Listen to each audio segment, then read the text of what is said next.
Chaque matin, vous êtes les premiers à tout savoir sur la télé, même si vous ne l'avez pas regardé. Voici tout ce qui s'est passé hier soir, à commencer par les audiences. On va pas perdre de temps. Qu'avez-vous le plus regardé à la télé hier? Eh bien, c'est le film de TF1, Django Unchained, film de Quentin Tarantino qui est arrivé en tête hier soir avec un gros score, 5,5 millions de téléspectateurs et 26% de part d'audience. Un film de 3 heures qui a commencé à 21h09 et qui a donc fini après minuit, très très tard donc.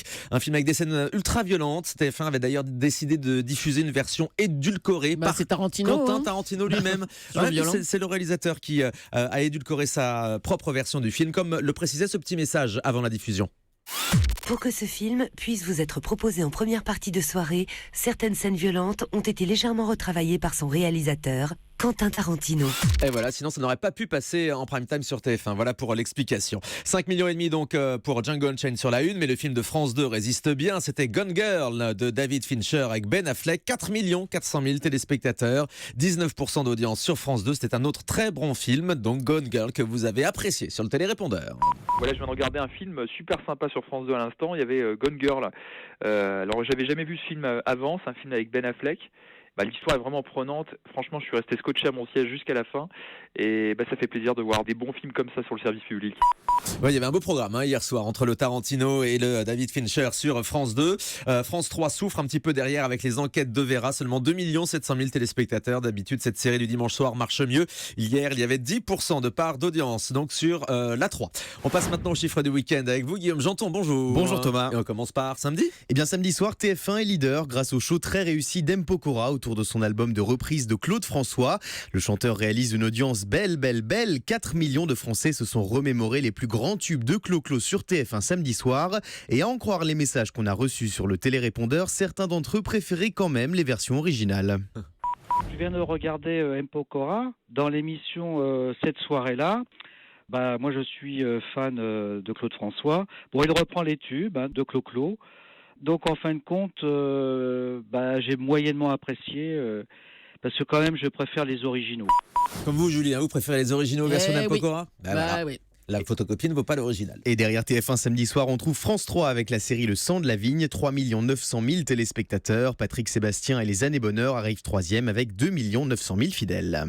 Et puis vendredi. Vendredi soir, France 2 est leader avec sa série à succès Shérif, suivie par 4 900 000 téléspectateurs, soit 20% du public.